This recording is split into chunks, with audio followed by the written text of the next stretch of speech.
ഏകദേശം 1 മണിയായി സമയം. കല്ലുവാണെങ്കിൽ മുറിയിലെ കസാരയിൽ വെറുതെ ഇരിക്കുകയാണ്. ഏതൊക്കെ കുറച്ച് സ്ത്രീകൾ ചേർന്ന് അവളുടെ വേഷമൊക്കെ മാറ്റിക്കൊടുത്തിരുന്നു. അതിനുശേഷം അവൾ പോയി കുളിച്ചു വന്നു. എല്ലാവരും കഴിക്കാൻ നിർബന്ധിച്ചുവെങ്കിലും അവൾ കഴിക്കാൻ കൂട്ടാക്കില്ല. തൻ്റെ ജീവിതം വീണ്ടും പരീക്ഷണം നിറഞ്ഞതാകുമോ എന്ന് പേടിച്ചിരിക്കുകയാണ് കല്ലു. ചില സ്ത്രീകളുടെ മുറുമുറുത്തുകൊണ്ടുള്ള സംസാരം മാത്രമേ അവളെ പേടിപ്പിച്ചു. കണ്ണേട്ടൻ തന്നോട് ഇതേവരെയൊന്നും മിണ്ടിയിട്ട് പോലുമില്ല. ഇനി തന്നെ ഇഷ്ടമായില്ലേ ആവും. എൻ്റെ തിരുനക്കര തേവരെ, ഞാൻ എന്ത് തെറ്റാണോ ചെയ്തേ ഇങ്ങനെയൊക്കെ അനുഭവിക്കാൻ? കല്ലുവിൻ്റെ കണ്ണുകൾ വീണ്ടും വീണ്ടും നിറഞ്ഞൊഴുകി. മുറ്റത്ത് ഒരു വണ്ടി വന്നു നിന്നും. കല്ലു വേഗം എഴുന്നേറ്റു. കല്ലു വന്ന് വാതിൽ തുറന്നത്. ബാക്കിയുള്ളവരൊക്കെ ഉറക്കം പിടിച്ചിരുന്നു. ശ്രീകുട്ടിയാണ് കാറിൽ നിന്ന് ആദ്യം ഇറങ്ങിയത്. അവൾ രാജിയുടെ കുഞ്ഞിനെ മേടിക്കുന്നത് കണ്ടുകൊണ്ട് കല്ല് മുറ്റത്തേക്ക് ഇറങ്ങിച്ചെന്നു. അച്ഛന് എങ്ങനെയുണ്ട് ചേച്ചി? ഓപ്പറേഷൻ കഴിഞ്ഞു, കുഴപ്പമില്ലെന്നാണ് ഡോക്ടർ പറഞ്ഞത്, ശ്രീകുട്ടി പറഞ്ഞു. അമ്മയും സുമേഷേട്ടനും കൂടി അവിടെ നിന്നു. കല്ല് ഉറങ്ങിയില്ല ഇതുവരെ? രാജി വണ്ടിയിൽ നിന്നും ഇറങ്ങവേ കല്ലുവിനോട് ചോദിച്ചു. കല്ലും മറുപടിയൊന്നും പറഞ്ഞില്ല. ആയുസിൻ്റെ ഫലത്തിൽ ഇവിടെ അച്ഛൻ രക്ഷപ്പെട്ടു. സുമേഷിൻ്റെ അമ്മ കല്ലുവിനെ ഒന്ന് ഇരുത്തി നോക്കിയിട്ട് അകത്തേക്ക് നടന്നു. ഇവർക്കിത് എന്തിൻ്റെ സൂക്കേടാണ്? കുറേ നേരമായി തുടങ്ങിയിട്ട്. കണ്ണൻ പിറുപിറുത്തോണ്ട് അകത്തേക്ക് കയറിപ്പോയി. കല്ലു, രാജിയാണ്. എന്തെങ്കിലും കഴിച്ചായിരുന്നോടാ? ഞങ്ങളെല്ലാവരും പെട്ടെന്ന് അച്ഛൻ ആദ്യമായിട്ടാണേ പേടിച്ചു പോയി എല്ലാവരും. അച്ഛനൊരു കുഴപ്പം വരില്ല ചേച്ചി. നമ്മളെല്ലാവരും പ്രാർത്ഥിക്കുന്നത് ഈശ്വരൻ കേൾക്കാണ്ടിരിക്കുമോ? കണ്ണൻ ഒരു തോർത്തും എടുത്തുകൊണ്ട് മുറ്റത്തേക്ക് ഇറങ്ങിപ്പോയി. കുളിക്കാനാകുമെന്ന് അവൾക്ക് തോന്നി. കല്ലു എന്തെങ്കിലും കഴിച്ചോ? ഇല്ല, എനിക്ക് വിശപ്പില്ലായിരുന്നു. ഉച്ചയ്ക്ക് ഇത്തിരി സദ്യ കഴിച്ചതല്ലേ ഉള്ളൂ. ഞാനിപ്പോൾ വരാട്ടോ, എന്തെങ്കിലും ഉണ്ടോയെന്ന് നോക്കട്ടെ. വേണ്ട രാജേച്ചി, എനിക്ക് വിശപ്പില്ലാത്തത് കൊണ്ടാണ്. ചേച്ചിക്ക് ചായ എന്തെങ്കിലും ഇടണോ? ഇവിടെ നിൽക്ക്, ഒരു 10 മിനിറ്റ്, ഞാനിപ്പോൾ വരാമേ. രാജി വേഗം മുറിയിലേക്ക് കയറിപ്പോയി. കുറച്ച് സമയം കഴിഞ്ഞപ്പോൾ കണ്ണൻ കുളി കഴിഞ്ഞ് നനഞ്ഞ തോർത്ത് ദേഹത്ത് പുതച്ചുകൊണ്ട് വരുന്നത് അവൾ കണ്ടു. എടി പെങ്കൊച്ചെ, കുടിക്കാൻ എന്തെങ്കിലും ഉണ്ടോ? മനുഷ്യനാണെങ്കിൽ പരവേശം എടുക്കുക. സുമേഷിൻ്റെ അമ്മയാണ്. കണ്ണൻ അവരെ ഇന്ന് കലിപ്പിച്ച് നോക്കിക്കൊണ്ടാണ് കയറി വന്നത്. കല്ലു അടുക്കളയിലേക്ക് പോകുന്നത് അവൻ കണ്ടു. രാജി, എടി എന്നാടാ? കാളിന്തി അടുക്കളയിലേക്ക് പോയി. നിന്റെ അമ്മായിമ്മയ്ക്ക് പരവേശമാണ്, നീ ഒന്ന് ചെല്ലങ്ങോട്ട്. ഞാൻ പൊയ്ക്കോളാം. ശ്രീകുട്ടി എന്തിയേ? അവൾ കുഞ്ഞിൻ്റെ കൂടെ കിടന്നുറങ്ങി. രാജി അടുക്കളയിൽ ചെന്നപ്പോൾ കല്ലു എന്തൊക്കെയോ തിരയുന്നത് കണ്ടു. എന്താ മോളെ നോക്കുന്നത്? അത് ചേച്ചി, കാപ്പിപ്പൊടി കണ്ടില്ല. മാറ്, ഞാൻ കാപ്പി എടുക്കാം. വേണ്ടേച്ചി, എവിടെയാണെന്ന് പറഞ്ഞാൽ മതി. ഇവിടെ ഇരിക്കുവോച്ചേ. രാജി ഒരു ടിന്നെടുത്ത് അതിൽ നിന്നും അല്പം കാപ്പിപ്പൊടി എടുത്തിട്ടും ആവശ്യത്തിന് പഞ്ചസാരയും കൂടി എടുത്തിട്ട് ഇളക്കിക്കൊണ്ട് അവൾ അമ്മായിമ്മയ്ക്ക് മുറിയിൽ കൊണ്ടുപോയി കൊടുത്തു. രാവിലത്തെ ദോശയുടെ മാവ് ഫ്രിഡ്ജിൽ ഇരിപ്പുണ്ടായിരുന്നു. അതിൽ നിന്നും കുറച്ചെടുത്ത് അവൾ ദോശ ചുട്ടു. ചിക്കൻ കറിയും എടുത്ത് ചൂടാക്കി. കണ്ണനെ വിളിച്ചുകൊണ്ട് വാ, അവനൊന്നും കഴിച്ചില്ല, വിശപ്പൊട്ടും സഹിക്കുന്നവനല്ല. രാജി പറഞ്ഞപ്പോൾ അവൾ ഒന്നും മടിച്ചു. ചെല്ല്, പോയി വിളിക്ക്, ഞാനിതെല്ലാം എടുത്ത് വയ്ക്കട്ടെ, അവൾ പറഞ്ഞു. കല്ല് മുറിയിലേക്ക് ചെന്നപ്പോൾ ഫോണിൽ എന്തൊക്കെയോ നോക്കി കട്ടിലിൻ്റെ ക്രാസിൽ ചാരി ഇരിപ്പുണ്ട് കണ്ണൻ. രാജേച്ചി വിളിക്കുന്നു, കല്ലു പറഞ്ഞു. രാജി ചേച്ചി കഴിക്കാൻ വിളിക്കുന്നു. എനിക്കൊന്നും വേണ്ട, അവളോട് പറഞ്ഞേക്ക്. പെട്ടെന്ന് കല്ലു പിന്തിരിഞ്ഞു. അതേ, താൻ എന്തെങ്കിലും കഴിച്ചോ? പെട്ടെന്ന് അവൻ വിളിച്ച് ചോദിച്ചു. ഇല്ലെന്നവൾ ചുമലനക്കി. എന്നാ പൊയ്ക്കോ, ഞാൻ വന്നേക്കാം, അവൻ ഫോൺ ബെഡിലേക്ക് വെച്ചിട്ട് പറഞ്ഞു. കല്ലുവിൻ്റെ ചുണ്ടിൽ ആരും കാണാതെ ഒരു പുഞ്ചിരി തത്തി കളിച്ചു. അപ്പം തന്നോട് ഇഷ്ടമൊക്കെ ഉണ്ട് അല്ലേ? അവൾ തന്നോട് തന്നെ ചോദിച്ചു. ഇതെന്ത് സ്വപ്നം കണ്ടു നിൽക്കുക? കണ്ണനടുത്ത് വന്ന് ചോദിച്ചതും അവൾ ഞെട്ടിപ്പോയി. ആ മോർത്താട്ടക്കാവിൽ പോയി വല്ല ചരടും ജപിച്ച് കേട്ട് ഈ ഞെട്ടലും പേടിയും പോകാൻ എന്നും പറഞ്ഞുകൊണ്ട് കണ്ണൻ നടന്നു പോയി. മൂവരും കൂടി ഇരുന്നാണ് ഭക്ഷണം കഴിച്ചത്. കല്ലുവാണെങ്കിൽ ആകെ ഒരു ദോശയാണ് കഴിച്ചത്. രാജി അതിനവളെ വഴക്കും പറഞ്ഞു. കുഞ്ഞു വഴക്കുണ്ടാക്കുന്നതിനാൽ രാജി വേഗം കഴിച്ച് എഴുന്നേറ്റു.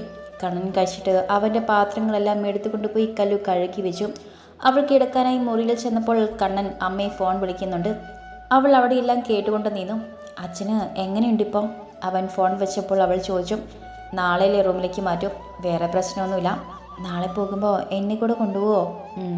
അവൻ ചെന്ന് വാതിലടച്ച് കുറ്റിയിട്ടു. നേരം 3 മണിയാകാറായി. അവൻ ക്ലോക്കിലേക്ക് നോക്കി പറഞ്ഞു. എന്നിട്ട് വന്ന് കട്ടിൽ കിടന്നു. കല്ലുവാണെങ്കിൽ എന്ത് ചെയ്യണമെന്നറിയാൻ മേലാതെ വിഷമിച്ച് നിൽക്കുകയാണ്. ഡോ, വന്ന് കിടന്നോട്ടോ, ആ ലൈറ്റ് കൂടി ഓഫ് ചെയ്തേക്ക്, അവൻ ഒരു വശത്തേക്ക് ചെരിഞ്ഞ് കിടന്നുകൊണ്ട് പറഞ്ഞു. അല്പം കഴിഞ്ഞതും അവൾ ലൈറ്റ് ഓഫ് ചെയ്തു. ബെഡിൻ്റെ ഇങ്ങേ തലക്കിൽ വന്ന് കിടന്നു. താൻ ഉറങ്ങിയായിരുന്നോ? അവൻ നേരെ നിവർന്ന് കിടന്നുകൊണ്ട് അവളോട് ചോദിച്ചു. ഇല്ല, ഉറക്കം വന്നില്ല. ഞാൻ വിവരമൊന്നും അറിയാത്തത് കൊണ്ട്. അച്ഛമ്മ വിളിച്ചിരുന്നോ? ഇല്ല. അതെന്താ? ഫോൺ എടുത്തില്ലായിരുന്നോ? നാളെ വിളിക്കാം. നാളെ കാലത്തെ ഹോസ്പിറ്റലിൽ പോകണം. അമ്മ തനിച്ച. സുമേഷ് അളിയനല്ലേ ഉള്ളൂ. തനിക്ക് ഈ വീടൊക്കെ ഇഷ്ടമായോ? എന്തു പറഞ്ഞാലും ഈ മോളൽ എന്തെങ്കിലും വായ തുറന്ന് മിണ്ടിക്കൂടെ? അവന് ചെറുതായി ദേഷ്യം വന്നു. മറുപടിയൊന്നും കേൾക്കാതെ വന്നപ്പോൾ അവൻ തലചെരിച്ചു നോക്കി. ഒരു കൊച്ചു കുഞ്ഞിൻ്റെ നിഷ്കളങ്കതയോടെ തൻ്റെ അടുത്ത് കിടന്ന് ഉറങ്ങുന്നവളെ അവൻ അരുമയായി നോക്കി. കുറച്ചു സമയം അവളെ നോക്കിക്കിടന്ന ശേഷം അവന് മെല്ലെ ഉറങ്ങിപ്പോയി. രാവിലെ 6 മണിയായപ്പോൾ കല്ലു ഉണർന്നു. കണ്ണൻ എപ്പോഴും ഒരു വശം ചെരിഞ്ഞു കിടന്ന നല്ല ഉറക്കമാണ്. അവൾ വേഗം കിടക്ക് വിട്ട് എഴുന്നേറ്റ് പുറത്തേക്ക് പോയി. അമ്മയുടെ ഇളയ അനുജത്തി ഗീതച്ചീറ്റയുണ്ട് അടുക്കളയിൽ. അപ്പം ശ്രീകുട്ടിയും. രണ്ടാളും പാചകത്തിലാണ്. കല്ല് നേരി പുഞ്ചിരിയോടെ അവിടേക്ക് ചെന്നു. ആഹാ, ഇതെന്ത് വരവാ കുട്ടി? കുളിയും നനയും ഒന്നും കഴിയാതെയാണോ ഇങ്ങനെ വന്ന് കയറുന്നത് അടുക്കളയിലോട്ട്? ഗീത ചെറുതായി നീരസപ്പെട്ടു. സോറി, ഞാൻ പെട്ടെന്ന് അറിയാതെ. ഇതൊക്കെ ആരും പഠിപ്പിക്കാതെയാണോ കെട്ടിച്ചയച്ചത്? ചെല്ല് പോയി കുളിക്ക്. അവർ അല്പം മുഷിഞ്ഞാണ് പറഞ്ഞത്. കല്ലു അടുക്കളയിൽ നിന്നും വേഗം ഇറങ്ങി മുറിയിലേക്ക് ചെന്നു. അവളുടെ കണ്ണൊക്കെ കലങ്ങിയിരുന്നു. അവൾ ചെന്നപ്പോൾ കണ്ണൻ ഉണർന്ന് കിടപ്പുണ്ട്. എന്താ, എന്തു പറ്റി? ഏയ് ഒന്നുമില്ല. പിന്നെ മുഖം എന്താ വല്ലാണ്ട്? എന്തു പറ്റിയടോ? ഒന്നുമില്ല, ഞാൻ കുളിക്കാൻ. അവൾ അലമാര തുറന്നൊരു ചുരിദാർ എടുത്തു. ഇത്ര നേരത്തെ കുളിക്കോ? ഇനി വെള്ളം മാറി കുളിച്ചിട്ട് എന്തെങ്കിലും കുഴപ്പം വന്നാൽ സാരില്ല, അതൊക്കെ മെല്ലെ ശീലാകും. ഏട്ടന് കാപ്പി വേണോ? താൻ കുളിച്ചിട്ട് വാ, ഒരുപാട് വെള്ളമൊന്നും കോരി ഒഴിക്കണ്ട. ഞാൻ കുളിച്ചിട്ട് വന്നിട്ട് മതിയോ കാപ്പി? അല്ലെങ്കിൽ ശ്രീകുട്ടിയോട് പറയാം, ഞാൻ പോയി എടുത്തോളാം, താൻ പോയി കുളിക്ക്. പിന്നെ പറഞ്ഞത് മറക്കണ്ട, വെള്ളം കുറിച്ചെടുത്ത് ഒഴിച്ചാൽ മതി കേട്ടോ. അവൾ തലയാട്ടിക്കൊണ്ട് പുറത്തേക്ക് ഇറങ്ങിപ്പോയി. കണ്ണൻ അടുക്കളയിൽ ചെന്നപ്പോൾ രാജിയും ഗീതയും തമ്മിൽ ഉഗ്രം വാക്കേറ്റം. ചിറ്റ ആദ്യമായി കൊച്ചച്ഛൻ്റെ വീട്ടിൽ ചെന്നപ്പോൾ കുളിച്ചു. ഞങ്ങളുടെ അമ്മ അതൊക്കെ പറഞ്ഞാൽ വിട്ടത്. പിന്നെ എടി, കെട്ടിയൻ്റെ കൂടെ കിടന്നു കഴിഞ്ഞ് സാധാരണ പെണ്ണുങ്ങളൊക്കെ കുളിക്കും. അതൊക്കെ എല്ലാ കരയിലും അങ്ങനെയാണ്. പിന്നെ ഒന്ന് കിടന്നെന്ന് കരുതി എൻ്റെ ആകാശം ഇടിഞ്ഞു വീഴുമോ? അതിന് നിനക്കെങ്ങനെ അറിയാം ഒന്ന് കിടന്നതേ ഉള്ളൂന്ന്? ഈ ചിരിക്ക് നാണില്ലേ? രാജിക്ക് ദേഷ്യമായി. എൻ്റെ കൂടെ കിടന്ന ഉടനെ കുളിക്കാൻ എനിക്കെന്താ എന്തെങ്കിലും ആയത്തുണ്ടോ ചിറ്റേ? വാതിൽക്കൽ കണ്ണനെ കണ്ടതും എല്ലാവരും ഒരു നിമിഷം സ്തംഭിച്ചു പോയി. അപ്പോഴേക്കും എല്ലാം പറഞ്ഞോ? എന്തു പറയാൻ? അവൻ്റെ ശബ്ദം മാറി. ചിറ്റ ഉദ്ദേശിച്ചത് എൻ്റെ ഭാര്യ എന്നോടെല്ലാം പറഞ്ഞു തന്നോ എന്നാണ്. എന്നാലേ അവൾ എന്നോടൊന്നും പറഞ്ഞില്ല. പക്ഷേ എനിക്ക് ചെവിക്ക് ഒരു കുഴപ്പമില്ല. അതുകൊണ്ട് നിങ്ങൾ പറഞ്ഞതൊക്കെ ഞാൻ കേട്ടു എന്ന് മാത്രം. കണ്ണാ, നീ മുറിലോട്ട് ചെല്ല്. ചിറ്റ എന്തെങ്കിലും പറഞ്ഞെന്ന് കരുതി രാജി രംഗം ശാന്തമാക്കാൻ നോക്കി. ഇന്നലെ മുതൽ തുടങ്ങിയതാണ് ഓരോരുത്തരായി. അതിനവൾ എന്ത് ചെയ്തത്? ഞാനതിന് എന്നാ പറഞ്ഞു മോനെ? ആകെപ്പാടെ ആ കൊച്ചിനോട് കുളിച്ചിട്ട് അടുക്കളയിൽ കയറാൻ പറഞ്ഞു. അത് തെറ്റാണെങ്കിൽ ഞാൻ അവളോട് മാപ്പ് പറയാം, പോരെ? ചിറ്റേ, എന്തൊക്കെയാണ് ഈ പറയുന്നത്? പിന്നെ ഞാൻ എന്തു വേണം രാജിയെ? ആകെ കൂടെ ഇത് പറഞ്ഞതിനാണ് അവനെ വായിൽ വന്നതൊക്കെ പറയുന്നത്. അതിന് അവനെന്തു പറഞ്ഞു ചിറ്റേ? കല്ലു ഒന്നും അവനോട് പറഞ്ഞു കൊടുത്തിട്ടില്ല. അവൻ ചിറ്റ പറഞ്ഞത് കേട്ടുകൊണ്ട് വന്നു എന്നല്ലേ പറഞ്ഞത്? കല്ലു അപ്പോഴേക്കും കുളി കഴിഞ്ഞ് കയറി വന്നു. അവൾ അവരെയൊക്കെ നോക്കി പുഞ്ചിരിച്ചു. രാജി, ഞങ്ങൾ പോകുവാടി. 7-ന്റെ ബസ്സിൽ പോയാൽ 9 മണിയാകുമ്പോൾ വീടെത്തും, ഗീത പറഞ്ഞു. ചിറ്റ എന്തിനാ ഇത്രയും പെട്ടെന്ന് പോകുന്നത്? 2 ദിവസം കൂടി കഴിയട്ടെ. വേണ്ടടി, നമ്മളൊക്കെ അങ്ങ് പോയിക്കോളാം. ഇവിടെ ഇപ്പോൾ ആളും പേരും ഒക്കെ ഉണ്ടല്ലോ. അവർ അർത്ഥം വെച്ച് സംസാരിക്കുന്നത് കല്ലുവിന് പക്ഷെ മനസ്സിലായില്ല. രാജി കൊടുത്ത കട്ടൻ ചായ മേടിച്ചുകൊണ്ട് കണ്ണൻ തിണ്ണയിലേക്ക് ഇറങ്ങിപ്പോയി. അവനാണെങ്കിൽ അവർ പറയുന്നതും മൈൻഡ് ചെയ്യാനേ പോയില്ല. കല്ലുവാണെങ്കിൽ ആ സമയത്ത് കണ്ണാടിക്ക് മുൻപിൽ വന്ന് നിന്ന് നീർക്കിൽ സിന്ദൂരം ചാർത്തുകയാണ്. ആകെ മനസ്സിന് ഒരു വല്ലാത്ത ഉന്മേഷം പോലെ അവൾക്ക് തോന്നി. കണ്ണൻ അണിയിച്ച താലിമാല അവൾ കയ്യിലെടുത്തു. എന്നിട്ട് ആ താലിമാലയിലേക്ക് തൻ്റെ അതിരം ചേർത്തു. തോർത്തെടുത്ത് മുടി ഒന്നുകൂടെ തോർത്ത് ചുറ്റി കെട്ടി വെച്ചുകൊണ്ട് അവൾ വെളിയിലേക്ക് ഇറങ്ങി വന്നു. രാജിയുടെ കുഞ്ഞിനെ എടുത്തുകൊണ്ട് കണ്ണൻ നടക്കുന്നുണ്ട്. അവളെ കണ്ടതും അവനൊന്ന് പുഞ്ചിരി തൂക്കി. ഈ സമയത്ത് ഗീതയും മക്കളും കൂടെ ഒരുങ്ങി വരുന്നത്. ചിറ്റ പോവാണോ? കല്ല് ചോദിച്ചു. ഞങ്ങ പോയേക്കുവാ. അവർ താല്പര്യമില്ലാത്ത മട്ടിൽ പറഞ്ഞിട്ട് മുറ്റത്തേക്ക് ഇറങ്ങി. ശ്രീകുട്ടിയും രാജിയും പുറകെ വന്നുവെങ്കിലും അവർ മുന്നോട്ട് നടന്നിരുന്നു. രാജിയുടെ കയ്യിലേക്ക് കുഞ്ഞിനെ കൊടുത്തിട്ട് കണ്ണൻ പത്രമെടുത്ത് മറിച്ച് നോക്കിക്കൊണ്ടിരുന്നു. കല്ലുവാണെങ്കിൽ ഈ സമയത്ത് മുറ്റമടിച്ച് വാരാൻ ചൂല് തപ്പി നടക്കുകയാണ്. എന്താ തിരയുന്നത്? ശ്രീകുട്ടി, ചൂല് എവിടെയാണ്? ഞാൻ മുറ്റം അടിച്ചോളാം, കയറിപ്പോയ്ക്കോ. ശ്രീകുട്ടി തൊഴുത്തിൻ്റെ പിറകിലേക്ക് പോയി ഒരു ചൂലുമായി വന്നു. ഞാൻ അടിക്കാം. സാറിയില്ല, ഞാൻ അടിച്ച് വാരിക്കോളാം. അടുക്കളയിലേക്ക് ചെല്ലൂട്ടോ. ശരി. അവൾ തിരികെ വീടിൻ്റെ ഉള്ളിലേക്ക് കയറിപ്പോയി. രാജിയാണെങ്കിൽ ഇഡലി ഉണ്ടാക്കുകയാണ്. കല്ലു ചെന്നപ്പോൾ അവൾ സാമ്പാറിനുള്ള കഷ്ണമെല്ലാം എടുത്ത് വെള്ളത്തിലിട്ട് വെച്ചിട്ടുണ്ട്. ചേച്ചി, ഞാനിതെല്ലാം അരിഞ്ഞു തരാമേ. അവൾ കത്തിയെടുത്ത് നുറുക്കുവാൻ തുടങ്ങി. രാജി അവളോട് ഓരോരോ വിശേഷങ്ങളൊക്കെ ചോദിച്ചറിയുന്നുണ്ട്. അവൾ പഠിച്ച സ്കൂളും കോളേജും പിന്നെ ആ ചെമ്മയുടെ വീട്ടുകാരെക്കുറിച്ചും ഓഷയുടെ കാര്യങ്ങളുമൊക്കെ ചോദിച്ച് മനസ്സിലാക്കുന്നുണ്ട്. ഈ സമയത്താണ് സുമേഷിൻ്റെ അമ്മ ഉറക്കമൊക്കെ കഴിഞ്ഞ് എഴുന്നേറ്റ് വരുന്നത്. രാജി ഇങ്ങനെ ഇവിടെ നിന്നാൽ മതിയോ? വീട്ടിൽ പോകണ്ടേ? നീ സുമേഷിനെ വിളിച്ചോ? അവൻ എപ്പോൾ വരും? കണ്ണൻ ചെന്ന് കഴിയുമ്പോൾ സുമേഷേട്ടൻ തിരിച്ചു പോരും. രാജി അവർക്ക് കുടിക്കുവാനായുള്ള കട്ടൻ ചായ ചൂടാക്കാൻ അടുപ്പത്ത് വെച്ചു. കാളുതി. കണ്ണൻ്റെ വിളി കേട്ടതും അവൾ തിരിഞ്ഞു നോക്കി. എന്തോ? തന്നെ ഹോസ്പിറ്റലിൽ വരുന്നുണ്ടെങ്കിൽ വേഗം റെഡിയാവ്. ശരി. കാളുതി അച്ഛനെ കാണാൻ പോകുന്നുണ്ടോ? ഓവ് ചേച്ചി. ചേച്ചി വരുന്നോ? ഞാനിപ്പോൾ ഇല്ല, നിങ്ങൾ രണ്ടാളും കൂടെ ചെല്. അവൾ അപ്പോഴേക്കും പരിപ്പെടുത്ത് കുക്കറിൽ വെച്ചു. കാളുതി കഷ്ണങ്ങളെല്ലാം മുറിച്ചതിന് ശേഷം ബാക്കി വന്നവ എടുത്ത് ഫ്രിഡ്ജിലേക്ക് വെച്ചു. എന്നാൽ പോയി റെഡിയായിക്കോ, അപ്പോഴേക്കും ഞാൻ സാമ്പാർ വെക്കാം. നിങ്ങൾക്ക് കാപ്പി കുടിച്ചിട്ട് പോവുകയും ചെയ്യാം, രാജി പറഞ്ഞു. ശരി ചേച്ചി. കാളുതി തൻ്റെ മുറിയിലേക്ക് ഒരുങ്ങാനായി പോയി. അവൾ ചെന്നപ്പോൾ കണ്ണൻ കുളിയൊക്കെ കഴിഞ്ഞു വന്ന് ഷർട്ട് മാറിയിടുകയാണ്. അവൾ തൻ്റെ തലമുടി അഴിച്ച് തോർത്തിയിട്ട് ചീപ്പെടുത്ത് ചീകിയിട്ടു. അലമാര തുറന്ന് ഒരു ചുരിദാർ എടുത്തുകൊണ്ട് അവൾ നിന്നു. കണ്ണൻ ഇറങ്ങിപ്പോയ ശേഷം ഡ്രസ്സ് മാറുവാനായിരുന്നു. അത് മനസ്സിലാക്കിയ കണ്ണൻ വാതിൽ തുറന്ന് വെളിയിലേക്ക് ഇറങ്ങിപ്പോയി. ഇളം പച്ച നിറമുള്ള ഒരു ചുരിദാറായിരുന്നു അവൾ അണിഞ്ഞത്. 5 മിനിറ്റ് കൊണ്ട് അവൾ റെഡിയായി ഇറങ്ങി വന്നു. വൈകാതെ തന്നെ രണ്ടുപേരും ഭക്ഷണം കഴിച്ചിട്ട് അച്ഛനെ കാണുവാനായി പുറപ്പെട്ടു. ബൈക്കിൽ കയറി വലിയ പരിചയമില്ലാത്തത് കൊണ്ട് കല്ലു അവൻ്റെ തോളിൽ അമർത്തി പിടിച്ചാണ് ഇരിക്കുന്നത്. അവൾക്ക് പേടിയുണ്ടെന്ന് തോന്നിയത് കൊണ്ട് കണ്ണൻ വളരെ സൂക്ഷിച്ചാണ് വണ്ടി ഓടിക്കുന്നത്. അങ്ങനെ രണ്ടാളും ഹോസ്പിറ്റലിൽ ചെന്നപ്പോൾ ഉണ്ട് ഗീതച്ചിറ്റയും മക്കളും കൂടെ അമ്മയുടെ അടുത്തിരിക്കുന്നു. കണ്ണന് കാര്യങ്ങളൊക്കെ ഏകദേശം മനസ്സിലായി. ശരിക്കും അമ്മയുടെ കെട്ടുകഥകൾ പറഞ്ഞു കൊടുത്തു കാണുമെന്ന് ഉറപ്പാണ്. അമ്മയുടെ മുഖത്തു നിന്നും അത് ശരിക്കും വ്യക്തമാകുന്നുണ്ട് അവന്. അമ്മേ, അച്ഛനെ കയറി കണ്ടോ? കാളുതി ഷോഫയുടെ അരികത്തേക്ക് ചെന്നു. ഇന്ന് കണ്ടില്ല മോളെ, ഇന്നലെ രാത്രിയിൽ അവർ വിളിച്ചു കാണിച്ചിരുന്നു. അമ്മ എന്തെങ്കിലും കഴിച്ചോ? കാളുതി വീണ്ടും ചോദിച്ചു. ആ, ഇതെന്തൊരു ചോദ്യമാണ് കൊച്ചായി. സ്വന്തം കെട്ടിന് അങ്ങോട്ടോ ഇങ്ങോട്ടോ എന്നും പറഞ്ഞ് അകത്ത് കിടക്കുമ്പോൾ ആർക്കെങ്കിലും ഒരു വറ്റെങ്കിലും ഇറങ്ങോ? ഗീത മൂക്കത്ത് വിരൽ വെച്ചു. കണ്ണന് നല്ല ദേഷ്യം വരുന്നുണ്ടെങ്കിലും അവനൊന്നും മിണ്ടാതെ നിൽക്കുകയാണ്. കാരണം ഇവിടെ വെച്ച് എന്തെങ്കിലും താൻ പറഞ്ഞു പോയാൽ പിന്നെ അത് മതി. അമ്മ പോലും ചിലപ്പോൾ ഒരു പക്ഷേ. സോറി അമ്മേ, ഞാനത് ഓർത്തില്ല. അതൊന്നും സാരില്ല മോളെ.